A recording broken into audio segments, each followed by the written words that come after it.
Ar pavyks Trumpui pastatyti Kiniją ant kelių, kaip jisai čia vaizduoja, kad pagrindinis dabar jo yra tikslas Kiniją patvarkyti? Supratau, koks jo tikslas neaišku. Neaišku, ar jis pats žino, koks jo tikslas. Pagaliau aš savo nuomonę pasakysiu, ar ne? Trumpas, mano nuomonė, tai yra burbuliuojantis kalakutas. Yra kažkokia hebra, kuri veikia, bet tai yra burbuliuojantis kalakutas. Vieną kartą vieną burbuliuoja, kitą kartą kitą, pučiasi, taip ir nieko.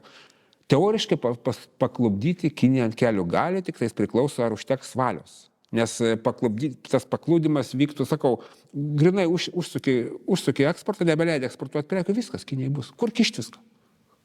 Viskas.